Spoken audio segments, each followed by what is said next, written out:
Good evening. Welcome to the Reloading Podcast here on the Firearms Radio Network. Tonight, Jim Fleming and I are talking about targets. Jim, what'd you do in firearms this week? Well, in the Reloading Room on Facebook, we went over 15,000 members. Yes, and indeed. And it's crazy. I started it just about 3 years ago. Matter of fact, this week coming up, the 5th of July, will be exactly 3 years anniversary. Birthday. The Reloading Room is 3 years old and 15,000 members strong. Long live the Second Amendment. Amen.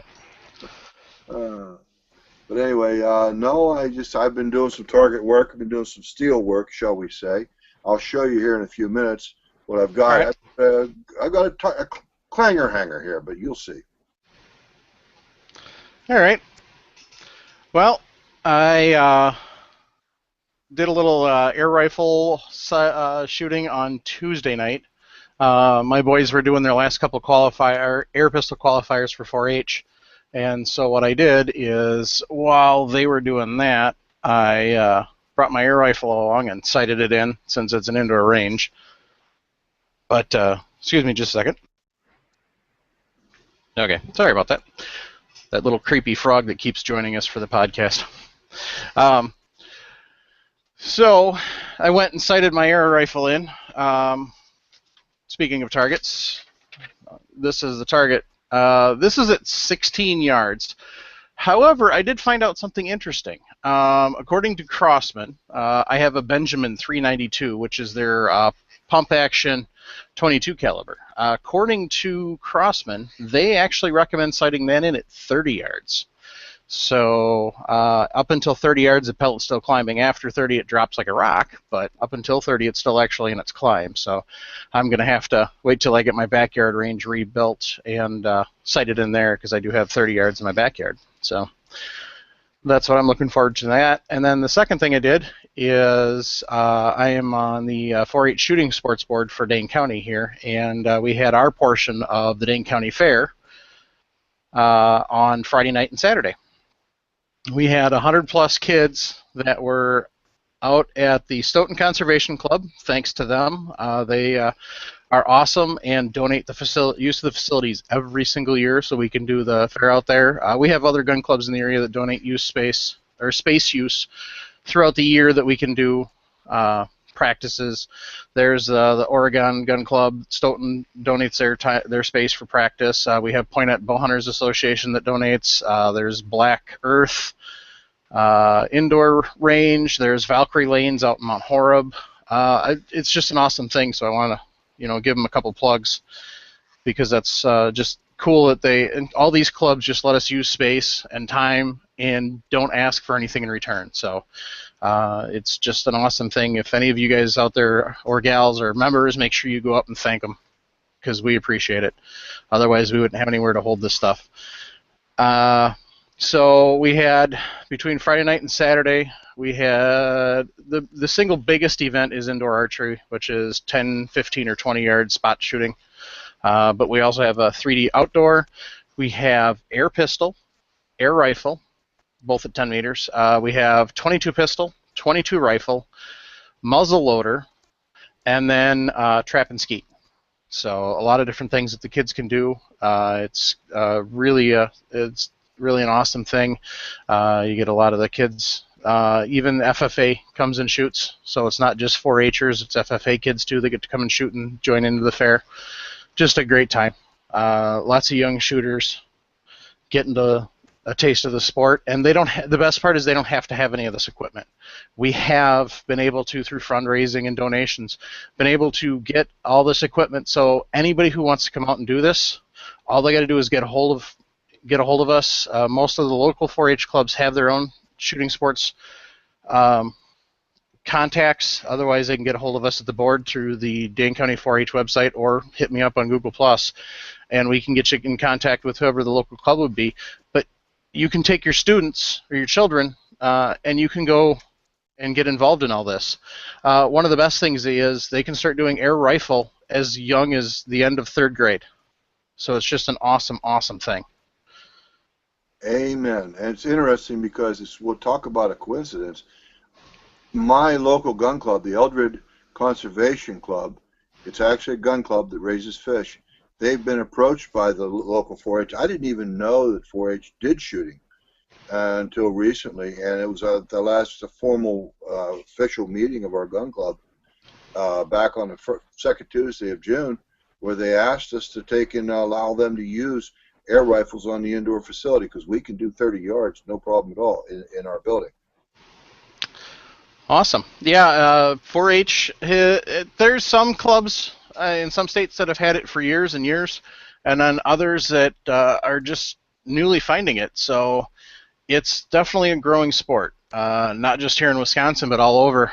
There's the big national shoots that change from place to place, but you're talking thousands of kids from all over the country. I don't know how many states, but I know it's most of the continental United States have kids that are involved in this. So it's just a great thing. Right. Well, one of the things that folks do underestimate air rifles for is the accuracy. The darn things are actually crazy, insane accurate. Yeah, like I said, this is 16 yards right here, but that's two different shots, and what you don't see is underneath the True Glow there, or the shoot and see, is there's actually a third shot that's literally right underneath that second shot. So that's three different shots at 16 yards. I can show you the back of the target, and you can kind of see the holes. I see them. Three different shots at 16 yards with a 22 caliber pellet. There's 22 caliber powder burning firearms that can't do that at 16 yards because of whatever the case may be. But yeah, they're very accurate, especially the newer ones.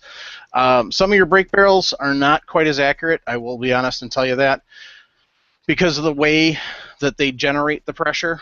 It tends to either deform the pellet or cause a wobble with the pellet, so it's not necessary. So don't necessarily look at your break barrels, your quick actions, to be your most accurate. If you're looking for your most accurate, you're looking at either the pump style or you're looking at some of the newer air pressure style. They've got a couple different options. Most of your handguns that shoot either BBs or pellets use the little CO2 cartridges. Most of your air rifles that are using pressurized air are using a couple of different systems that are out there. But depending on how serious you want to get, you can get anywhere from your basic Pumpmaster 760 for $30 at Walmart, all the way up to there are some air rifles out there from Anschutz and from a couple other companies that are a couple $1,000. But they're also, air rifles that you can shoot accurately out to 50 yards. So a friend of mine has a air pressure rifle that he uses, and it's interesting because he can actually shoot, and he's taking squirrels out at 125 yards. Now that's, it was a humane shot, stuff like that. It's a long shot, but the point is that's how much power is in behind that 25 caliber rifle. And speaking of calibers, a lot of folks don't realize you can get quite a selection of calibers, large pellets, clear up to 50 caliber. Yes, actually, one of the most common examples that we in the Second Amendment community like to use for proving that the Founding Fathers did actually include, quote, machine guns. I don't remember the name of it, so you'll have to forgive me, but right around before the beginning of the Revolutionary War, there was actually a gentleman who created a, quote, machine gun that was actually a air-powered firing gun. So, they've been around for a long time. They actually had air rifles, I want to say back into the 1600s, actually. I couldn't tell you for sure, but, and they're great for backyard or basement option. Check your local regulations, obviously, before you start doing that. Some cities will allow you to do it, some won't. So even if it's inside the house, they won't. They consider it discharging a firearm just as if you were shooting a powder-burning firearm. So make sure you check your local regulations. The nice thing is I'm not inside city limits. I don't have that problem. So interesting tidbit about early air rifles is the explorers, Lewis and Clark, who went up the Mississippi River wound up going not quite into Canada, taking the Missouri River over to the west until they finally eventually wound up going clear out to the Pacific Ocean. They actually had an air rifle with them at the time. Yes. And what was Uh, nice about that was if they didn't need powder to take and use the firearm. yep. I think there's a couple of current ones that have come out that are using, I believe, a 35 caliber, and they're actually using them for hogs. They're actually powerful enough to drop hogs now. So, Wow. yeah, they've really in the last probably 10 years, they've really made some huge strides. Probably up until about 15 years ago, if you wanted a powerful air rifle, you were pretty much looking either the Benjamin and Sheridan's, which actually Sheridan made a 20 caliber pellet gun for years and years and years. Eventually, they were bought out by Benjamin, who then in turn was bought out by Crossman. So if you are a Sheridan pellet gun fan, it's now sold as a Benjamin Blue Streak. It is the 20 caliber. They still make the pellets in the same setup, the same grains and everything. My pellet of choice for my 22 caliber is a 14.3 grain. The 20 caliber for the Sheridan, or the old Sheridan, now the Blue Streak, is also 14.3 grains, but it's in a 20 caliber. The only difference in muzzle velocity, the barrel, mine is going 685 feet per second. The 20 caliber of the same weight is going 675. That'll leave a mark. Yeah, I've actually dropped pigeons at 50 yards with that, with my dad's Sheridan, without even thinking about it. It's just that accurate. It shoots a lot flatter than the 22. 22 I don't remember the specs on the 20, but at the 22, I know it's still 400 feet per second at 50 yards. So they're still moving. But they're a great training tool, air rifles, no matter what. You're still going to learn your focus. You're still going to learn your trigger control. And it's going to keep you working on your overall muscle memory for shooting rifles. It's a great practice for getting your for really working on those things. Because with a pellet, you can really tell if you jerk that rifle. Because unlike a powder burning firearm, where you may not necessarily affect the flight of the projectile too much, with a pellet gun, any little movement really throws those things into a tizzy. So you can really tell if you're messing up. So, and they can really help you with reading windage, even if it's just close, and you can kind of get an idea of how much windage does affect. Because some of the air rifles that are out there, you can actually watch the pellet fly to the target. They don't necessarily shoot fast enough, so it's kind of fun in that respect. And speaking of targets, we should get back on track here. Well, let me start out first, Mike, if you don't mind. Absolutely. Well, you know, we were talking about this earlier, but there are any number of targets out there. It's just crazy. This is nothing more than an 8.5 by 11 sheet of paper that I keep on hand, keep it prepared for sighting in. And, you know, there's thousands of targets out there. I just do a Google for free targets. That's all I can tell you. I have probably 700 PDFs alone on my computer, and this is just two examples of different targets. I like this one because I try to shoot for exactly dead center. But what the problem is with a black bullseye is you can't see a black hole with a black background. The first one I put up like this, you can see it's got a gray. I like a light color center on my targets so that I can actually see that my point of aim and my point of impact are exactly the same. Yeah, that's really something that goes really unnoticed a lot, is a lot of your targets, and I've got quite a few different ones here, but most of them, yeah, are, you know, black centers, and that is a big difference. You know, I'll kind of talk more about these targets in a minute, but yeah, just show that most of them are black centers. So that is a huge thing. Well, one thing, Mike, one of the nice things is you just had them out. Pick up those shoot and see targets again, would you please? Now, if you remember, folks, Mike was showing on his other target of the air rifle that he did. If you brought it up, he was right. That's a shoot and see target. Now you see how nice that is. You can see how bright and green. You can actually see his impacts when they're actually hanging downrange. The reason why it's so important downrange to be able to see your bullet holes is because your spotting scope.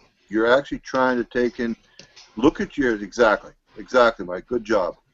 You can actually see those holes through a spotting scope downrange, no matter how far it is, well, 100 yards or thereabouts, and see how nice and plain Mike can see. Mike is showing us. That's an important feature. You wouldn't think it's a big deal, but to be able to see your bullet holes, because the thing is, what I do, I don't have a second one with me, but what I will do is if I'm shooting at this, I'll record my holes on this second target when I'm uprange. I always have a second target, two identical targets. I record them there, and then that way too, when I chronograph the stuff, I can record all the data into a JPEG or whatever, however I do it, record it into a JPEG, put the data, put the number, the shot group, all that sort of thing right there on my target. And that's kind of an understated thing. If anybody's ever gone to a sight-in clinic, we run one at our gun club. The county sheriffs run one. That's what they're commonly do is you will have the one target downrange, and then you'll have the range master sitting there with another target of the exact same spot. And usually there's lots of brass laid around, so what they'll do is when you see your target, they'll take the brass and they'll set it on the target. Now imagine this sitting flat, because frankly it's easier to just hold it up here and instead of, so if you're shooting down here, they'll set the brass and go, that's where your shot was. And then that, and however. But if your center's blacked out, it's kind of hard to see with a spotting scope sometimes. Exactly. And once you get your rifle sighted in, here's another style of target. This is what I would call a bench rest style. And your point of aim is right there at the top of the diamond. Your point of impact, you could actually take your point of impact and move it up here about an inch high, which is fine for 100 yards. And yeah, let me put my finger right back up here. Excuse me, folks, I'm actually viewing on camera. Okay, there. That's where you set your point of impact. Oh, wrong way. There we go. I got to get used to thinking backwards. But you set your point of impact where my finger is, and all that sort of thing. And that's where you will be able to see. But that's just another workaround. And I think Midway USA actually has free PDFs for self-printed targets. Yeah, I'll make up some show notes and put a couple of different listings in there of different places you can find targets. I also print a lot, but now that my kids have gotten into shooting, I go to a lot more of I've honestly bought a lot more of the targets just because it's a little more consistent for them. Plus, I want a little bigger target, and I don't have one of those nice large paper printers. All I've got is just your standard 8.5 by 11. So for me shooting and for experienced shooting, it's great. But when you're going to sight in, and when you got youngsters shooting, it's not necessarily always a good idea because you may need that bigger piece of paper to be able to track their shots to begin with. Well, don't forget, Mike, you can take and set up a center target, and then just simply put blank sheets of paper around it, above it, behind it, around it, above it, behind it, and so on and so forth. I'll get it right. Sorry. Yep. Or use cardboard. Yeah, exactly. Use a piece of cardboard. And Mike, pick up that redneck target that you showed me a few minutes ago. Yep. Now this one actually we used for archery training, but it's the same premise. This is just a plain old piece of cardboard, front and back. Basically just cut it out of a bigger box and then drew on it. Voila, instant target. And you could, and as you can see, they're not. Hey, we should just keep this view for the rest of the show. Yeah, you've got a face made for radio. That's right, I do. They're not quite the same, but it didn't matter because they still had the bullseye to aim to. So, it's just something as simple as that. And honestly, yes, Jim, I do have from time to time where I have taken out the 4 pieces of paper. Unfortunately, the gun club I'm at now, it's an awesome club, but what we do for target backing to save on money is we use snow fence.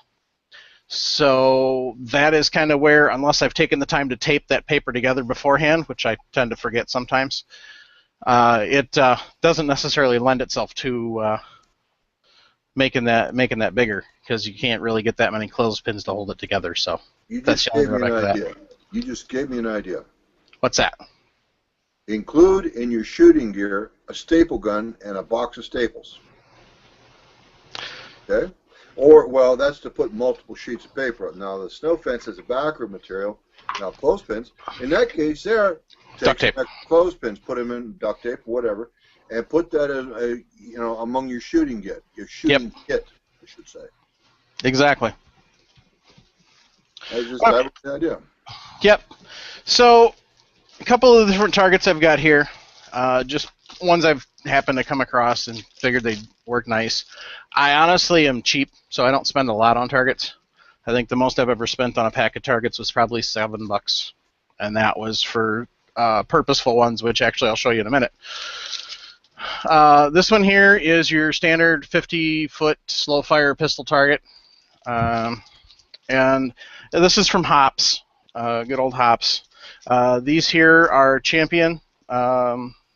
They used to be Outers, but I don't know if Outers sold off the target company or not, but it's now Champion Targets. It's still the same company out of Onalaska, Wisconsin. So, the nice thing about these, down at the bottom here, they've got all this area for writing dope. And dope is important. Even this one has a little bit of area for dope. That brings up an important point, Mike. Thank you very much. Now, this is going to be backwards. I don't think it reverses, but this is called, right here it says, shooting information. Can read it just fine. Talk about dope. There's a pile of it that goes clear across the bottom of the sheet. Yep. Which brings me to my next target also.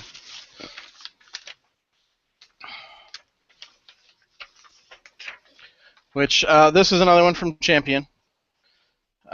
These are actually all the Champion ones are sold at Walmart, so if anybody goes to the big box stores, you can find them at Walmart. Different places you can order them online. There's other places you can order too. One of the newer ones is Easy to See. That's a really awesome target company. They actually sponsor one of the other shows on the network. We Like Shooting's done a lot with them, and actually they made up some custom targets. But yeah, here again, you got all the dope on the bottom. Now this is a 100-yard precision sighting in target. As you can see, it's got 4 bulls in the corners, and then it's got the larger one in the center. This is one you're going to use when you just threw a scope on, or you just got done bore sighting a scope, and you're going to want to really sight it in. It gives you the big crosshairs to line up your crosshairs at once you're out at 100 or 200 yards, so it's real easy. And the best part, see the numbers? That's your difference in MOA. So from here over to here, it's 1 MOA, and then 2 MOA, 3 MOA, 4 MOA, and so on and so forth. And all the squares are all done in MOA. So if you're going to sight in, as long as you're using MOA and not mil-dot, it's pretty easy to use. There is a conversion from MOA to mil-dot, but honestly, it's basically like a calculus equation. So it's not quite that bad, but that's also for another podcast. Right. But, that gives you an idea of different, what some of the targets, and this isn't the only sight-in rifle targets. There's a whole bunch of them out there. They make them smaller, they make them bigger. One of the targets that's really come into its own in the last 10 years, the target styles. Chasing everybody's favorite Tom Turkey. Big old bird. Tom Turkey. Yep. Now the big thing with this, for those of you who aren't familiar with turkey hunting, yes, they're a big old bird, but you can't really shoot them in the chest. You can't shoot them in the body. You got to shoot them in the head. The reason for that is, I can tell you from perfect personal experience, if you try and shoot them in the chest, it's like shooting a tank. It will not penetrate. Between the feathers and the breast meat and everything that's there, you won't get to any vitals. You may wound it, but you're not going to kill it. it will not be a killing shot. And if you hit them in the body, you're probably not going to get a follow-up shot. They get moving pretty quick. What this does is this gives you a basic area of the killing zone centered in here, and then it gives you the vitals, the brain, and the neck, and the brain stem, and the spinal column, shall we say. And then there is another one. This one here is the one I just showed you, set up for 20 to 30 yards.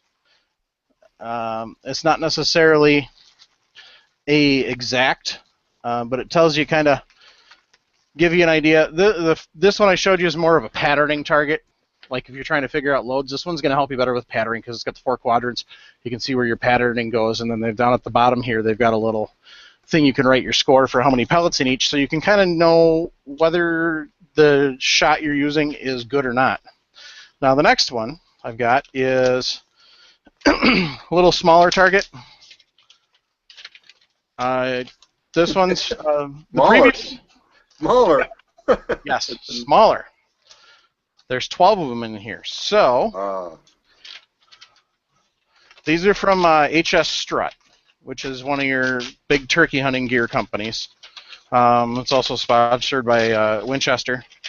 HS is hunter specialty. They also do a lot of other game, but they're kind of really known for turkey. The previous targets were from Thompson Target Technologies out of Canton, Ohio, so the home of football. Also makes some pretty good targets. Now this one, as you can see, is smaller compared to these. So, but it's funny. The overall size of the target is smaller, but I noticed the head's about the same size. Right. That's exactly where I was going. This one is more specifically. This one here is going to be a targeting. This one you're not worried about so much how your shot patterns. This one you're specifically wording how many pellets are you putting in the kill area. And then this one also has your dope area. Okay, I see that. So, and the nice thing is there's 12 of these. One of the other important things is right up there in the corner. Same thing we preach all the time. Always keep safety first. Second thing, pattern from success, and it gives you a couple of different options, or a couple of different tips here to help you make your turkey hunting success as far as the shooting end of it. So they're kind of really nice, handy targets, and if you're going out, they don't take up a lot of space. I got a question for you, Mike. It's kind of tangent. It may even seem a little unrelated, and maybe even unsportsmanlike. I don't know. Why not? Why aren't turkeys hunted with rifles? Like a .22 rifle. Excuse me. A lot of that, honestly, I wonder myself. A lot of turkey hunters do. Down in Texas and some states, you actually can hunt them with a rifle, whether it be 22 or a high-powered rifle. I think a lot of it, honestly, goes back to the thought process of a shotgun isn't as dangerous as a rifle. Okay. In my personal opinion. And that is one of those questions. I'll try and check with the DNR here in Wisconsin and see why they haven't changed that rule. Maybe it's just they haven't thought about it, or because a lot of people do it. I'm not really sure. I know that here in Pennsylvania that the shot size that you actually use on the bird is limited to no, I believe the way they said it, you're not allowed to use anything larger than 24 caliber. If you're using like center fire, you actually your pellet has to be a minimum. That's if you're using center fire, you have to use a minimum of .240 projectile. Okay. You know, which in other words, 243 is too big. Yeah. Usually you're going to use a 4 or 5 or a 6 shot anyway on turkeys. Anything bigger, you're going to wind up damaging meat. Anything smaller, they just don't usually hit hard enough. Okay. So that's kind of that. I see we have a question from Mr. Mark Ryan. He wants to know if we're finding any pistol powders. My answer to that, yes and no. You can find some of them, but I'm not finding a lot of the popular ones. I've looked for a couple that I can't find. I did find Unique at a couple places that you can use for pistol. I've actually got some Unique. Some of the other stuff that's pretty popular, I haven't had any luck finding. I know if you listen to the gun dudes, they're out in Utah, they don't really have a problem finding a lot of the powders they're looking for pistol, and they load 40, 45, 9, so, and now 10 millimeter. I think they're working on loading up some stuff with Mark Housekeeper. How about by you, Jim? I don't have a problem with it, but I stocked up a long time ago. But Yeah, it's like my thing to say to the folks is be persistent. Keep trying. Keep trying. Gunbot.net does work for looking for powder. When you do buy powder, buy as much as you can. Yeah, absolutely. As much as they'll let you buy for the limits, make sure you get it. With powder, the biggest thing that is causing this isn't necessarily like 22, to be honest. The biggest thing with powder and the powder shortage is actually a fallout of the ammunition issue. We, as reloading, are second users for powder, which means we're down the food chain. Your ammunition companies, who, when they place an order for powder, they're ordering powder for 6 months, 12 months, 18 months, 24 months away. They're placing orders, so they've had orders for a couple of years out already. So now that we've had this shortage, it's because of the fact, well, there's a couple of reasons. One of which is one of the major powder manufacturers had a fire and went down. And I honestly have not checked to see, I'm sure somebody will post either here in the reloading room if they're back up to full operation or not, but I know that was going to be a long process to get back up and running. There isn't a lot of powder manufacturers anymore, kind of through competition and everything. Some of them went out of business, some of them got bought out and consolidated, like what's happened in the firearms industry, and nobody else came up. So it's one of those kind of perfect storms, shall we say. The powder industry was rolling along, making their powder like they had been, and tried to ramp it up a little bit, but they didn't really have the capabilities of ramping it up like you do with ammo production. It's not quite the same process. There's a little more time required.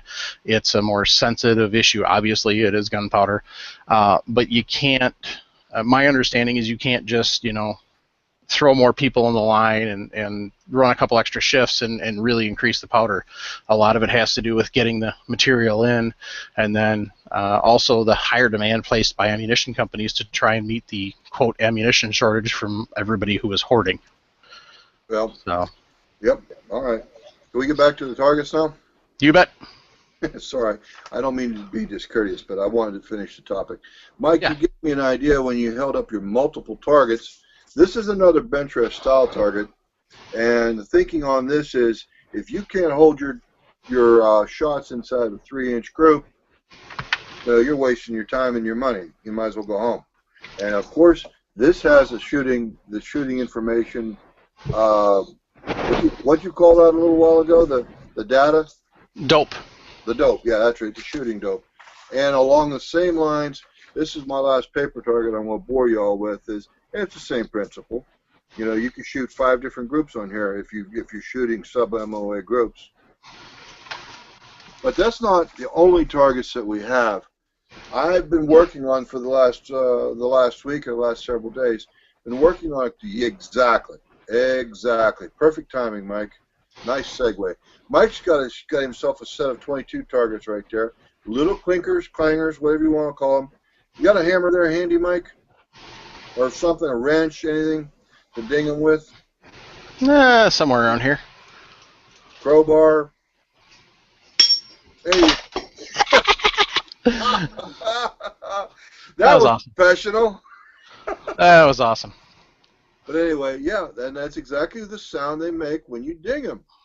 It's like when you hit them with a 22. That's a 22 target. I knew that as soon as I spotted it. Appreciate 22 air rifle, definitely. Now, the one thing I will show you is these are universal because you can see all the hits on this side. However, when we turn it around, you'll actually notice this was the side with the stickers. What this does is this just sits in the ground like so, and it's just whatever way we happen to put it. You can put the shoot and sees on here, and they'll react a bit. You can put just regular the orange dots on here, and they work. Otherwise, you can grab your good old-fashioned rattle can and spray it, which is what a lot of steel shooters will do when they're, especially they're making sure, and they want to see where they hit it, not just if they hit it. You can tell right away if you hit steel, it makes a noise. It's Well, where you hit it that's the big thing. I notice on those white stickers, I mean, if you can't see a lead splatter off that white sticker, you have no business shooting. Right. Oh, that's a beautiful little setup. Yep. This was $20, $25, something like that. So, Well, yeah. And the nice thing is, as soon as I readjust my camera here, kids, yep. it folds flat. So, other than the little hanger there, but it folds flat, so you can just slide it in something or lay it down or whatever. And then, my other favorite. Yep. Yep, exactly. This That, is just an old, this is one of those carnival things. The guy came to the carnival one year, said, oh, you buy this, you get to fill it cheaper, and then bring it back next year. Well, he never came back, so yeah. we decided to put it to good use. Honestly, by far and away the best thing for plinking, pop cans. Especially 7-Up pop cans, because they got the nice red dot. It works real easy to see from a long distance. You can hear it when you hit it, and they're cheap. And you're going to drink more soda more than likely. If you're not, I'm pretty sure you can find somebody that you know that drinks soda or drinks beer and uses aluminum cans, and you can use those. The nice thing is, once you're done shooting them, you can still turn them in for recycling. Yep. So. The other thing is, if you shoot a full can, you'll get a dramatic explosion of soda in the air. It doesn't hurt a thing, but the only thing is about that is you don't very well get to recycle the can. No. Yeah, the only drawback to that, is you don't get to recycle a can because you're looking for aluminum pieces, because it definitely will cause some to fly off. And here's one of my major targets right here. What you're seeing here is a piece of steel that measures, I haven't even measured the darn thing, but it measures about 8 inches in diameter. It's 3/8 of an inch thick. It's AR-500 steel. You can see the hanging loops. And I've made a modification here that I'll get into in a minute. But anyway, and when you take and hit it, that's the clang you get. And except, of course, it's limited by the fact it's in the acoustics of my room here and all that sort of thing. But it's a heck of a lot of fun. What's nice about this is versatility, is I could shoot my handguns at it at 25 yards, and I can also shoot my rifles at it at 600 yards. Same target, and it takes the hits, no problem at all. And anyway, the thing is, we all know what a shepherd's crook is. That's what I had here when I clanged the target. Here's the beginning of it. I made this. It's out a piece of 5/8 cold roll. Notice the step on it here? Well, Mike has one on his too. Hold yours up again, Mike, if you don't mind, sir. Mm-hmm. And you just take and put your foot through those little loops, and you can just stab that right into the ground. Portable and light. But mine I made up in such a way,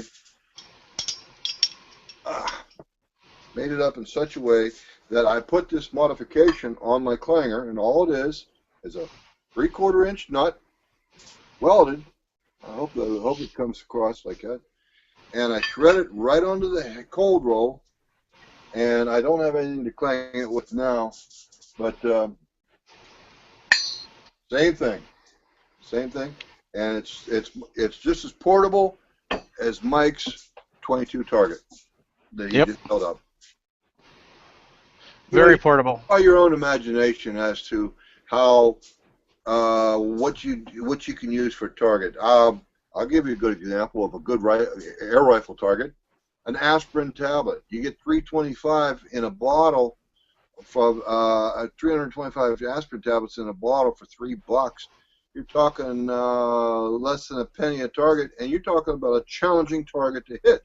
If you can knock an aspirin tablet off at 50 yards, you'll never go hungry when it comes to hunting in the woods for the squirrels and grouse and pheasants and stuff like that. We have another question. This one's from Taco12, and he wanted to know what type of steel that was. The type of steel in Jim's target is AR500. What that is a bulletproof steel that they use in steel plating for your bulletproof vests and armor for armored vehicles and stuff like that. It's designed to take bullets. That's what its sole purpose in life is to stop bullets. So it's perfect. I've got to disagree with you there, but go ahead. Finish your thought. So it's a perfect one to use for making for steel targets. You're right about everything except that's not its sole purpose in life. It was actually designed, the material was actually designed for cutting edges on scraper blades, bulldozers, that sort of thing. It's rock crushers. It's a wear-resistant metal that it actually started out in the industry. In industry, it has industrial purposes, of course. And what's nice is we reap the benefit thereof. Yeah. Yeah, see, I didn't know that part of it, so I just know of it as, armor plating and armor for a lot of people use them in as plates in their plate carrier vests. They use them. There's a new backpack that somebody made that's designed to have that slipped into it to be a bulletproof backpack.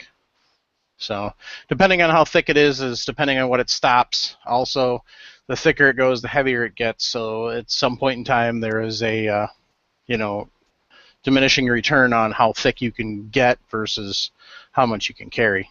Well, you see, Mike, that's the benefit of coming over to the reloading room. I know you're a member, but that's one of the benefits of coming over to the reloading room is in the reloading room, I have a guy in there that was discussing AR-500, and he used to be a salesman for AR-500 steel, various grades. 500 steel, and so that's where I got my information. And by the way, in case he's listening, thank you, Jeff. I appreciate your information, and I used it just very well. We did some edification tonight, sir. All right. Do you have any other targets to talk about, Jim? Well, like I said, you're limited by your imagination. It used to be they made a candy called Necco wafers. I don't know if it's available or not, but it's a tablet about the size of a quarter, and those were great targets for shooting. I mean, what's nice is those things, when you hit them, you get a little puff of pink or gray or blue dust in the air, and that's the whole idea. And for you folks out there that are taking new shooters out, don't start them out with little bitty targets. Give that new shooter with that 22 rifle, give him a 5-gallon can full of water at 50 yards. Reason? Because it's easy to hit, and you know what? He gets gratification right away. Yeah, it's definitely a fun thing to do to shoot at water jugs. When we do our hunter safety course, we have when the kids get to shoot, before the kids get to shoot 20, or during their live fire actual, when they get to have some fun and shoot 22s, we have to give them an idea of the power and stuff. We have water jugs that are used for demonstration. Water jugs make great. If you are a fan of Arlie Ermy and Mail Call, watermelons work great. Pumpkins work great. I can, personal history, I can tell you pumpkin work great. Squash. Tomatoes, not so much. You pretty much get one shot with those and then they're done. So, and usually they're a little more expensive, but especially in the fall, you can find pumpkins pretty cheap. So they're fun to shoot. 1 liter water bottles, 2 liter water bottles, half-liter water bottles, anything. You can use anything. The only thing I would ask you folks to never, ever, ever use and never shoot at is glass. Because that piece of glass that you broke 25 years ago, when you walk down range and you make the mistake of getting near something, kneeling down, and it could have cut right through your jeans 25 years later. Yep. Yeah, the glass has a tendency to not only disappear from view really quick, but during the normal process of geology is one of the first things to come back up. Because it's lighter and not as dense as the stone, so it gets pushed up easier, and you won't notice it. And it's stable. It will not change. Years ago, used to be the railroad companies used to take and you when they run their wiring and so on and so forth. Um, they would take and you actually have uh, uh, glass insulators. Sharpshooters would take off the glass insulators, and that's quite destructive. And Yep. it's really not a very good idea. No. If you're looking for targets, for crying out loud, don't use road signs. Please. Listen, there are lots of things in life to shoot, but from the shooting community, the responsible shooting community, don't shoot road signs. All you do is you give the rest of us a horrible name. You give politicians more of a reason for gun control. Please stop. If you want to shoot something, we can find you stuff to shoot. But shooting road signs is just asinine. Yep. And it's not something to be proud of, and it's something that lasts. It's destructive. It's destroying taxpayers' property, and so on and so forth. And it makes us look like a bunch of slob shooters. Trust me, we get enough black marks on our face as it is. We don't need more put out. We don't need more stuff like that done by ourselves. No. There's plenty of ranges. Actually, one of the things I have on my lovely little smartphone here is, as I surf through my hundreds of apps, there is 2 different apps. There's a shooting range gun club finder, uses GPS or your general location to find shooting ranges in your area. Another one is actually put out by the NSSF, which is the National Shooting Sports Foundation. And that one is called Where to Shoot. Or you can go to wheretoshoot.org if you don't have a smartphone. And one of the nice things about Where to Shoot is it does it by postal code also. So you can just put in your wherever zip code you're at. Like I'm going to put in mine here, 53718. And it tells me that there's a Gander Mountain that has an indoor range, 7.2 miles away. North Bristol Sportsman Club, Hope and Rod Gun Club, Deerfield Pistol Archery, Sauk Prairie Trap and Skeet, Wanakee Gun Club, Blackhawk Bow Hunters, Wisconsin Practical Pistol League. There's all these ranges. I'm right outside of Madison. I live on the outskirts. Madison is horribly anti-gun. Let's put it this way. They passed a law back in 1977 that says you can't sell handguns inside city limits because they were under the mistaken belief that it would stop handgun crime. We're kind of, there have been discussions about changing that, but nobody's gotten serious. However, now that Chicago's gun ban got shot down, hopefully Madison will, fix that, but that's beside the point. But, look at all the ranges that are in the area. None of those ranges is more than a 20-minute drive from where I'm sitting right now. Mike, do me a favor and indulge me if you would, please. Yeah. Tell me the name of that app again. Most of us have smartphones. Some of us miss it. Would you tell me the name of that app one more time, sir? Where to Shoot. I'll put a link to the Android app in the show notes. But it's called Where to Shoot. If you go to nssf.org, there's a link there for both the iPhone and the iPhone App Store and the Google Play Store for that. So, just nssf.org is the website, and then there's links there for the mobile apps. There's a link there for the wheretoshoot.org site also. It's really a handy thing. So look for ranges. There's a lot of public ranges in the states too. If you just have to look, or you call your local Fish and Wildlife or Department of Natural Resources, and they'll tell you where you can go shoot. I know in Wisconsin we have quite a few that are public shooting on public land. You don't need a membership or anything like that. You can just go shoot. Some of your gun clubs, depending on what they're at, may be cheap to shoot. Some of them may be a little more expensive. A lot of it depends on what they have to offer and what they want to give you on your investment. I've belonged to gun clubs that are $30 a year. It's an outdoor with a trap range and a 200-yard rifle range. All I needed at the time. Now the one I belong to now is also the one that I teach hunter safety at. So that's kind of a dual reason, and the one that hosts our 4-H shooting sports fair. It's an awesome club. They've got, not that the one I used to belong to wasn't awesome, but it's got trap and skeet.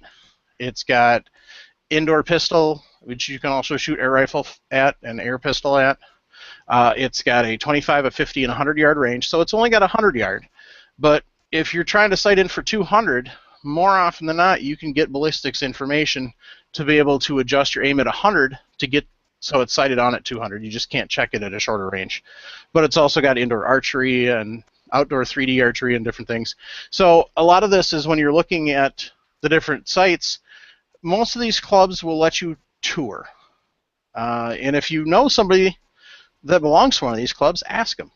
I'm more than willing to talk about all the different clubs in the area. I've been members of a few of them, so I know I honestly can't knock any of them. They're all great clubs. For longer distance shooters, we've got one just north of here, Winnequa, that's got 1,000 meter, or I think they're working on getting up to 1,200 meter range. So. Around me, I'm a member of 2 different clubs here.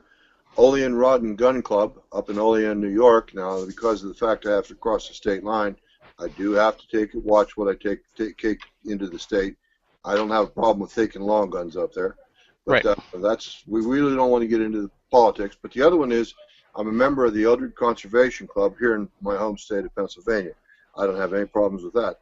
And there's another one nearby called the Cuba Rod and Gun Club and all that sort of thing. And I haven't joined there. But speaking of 1,000 yards, I just remembered there's a gun club about 45 miles south of me called Ridgeway, the Ridgeway Sportsman's Club, and they have the 1,000 yards, and it's actually a famous. They do the NRA World Competition down there on some of the metallic silhouettes. At least they used to.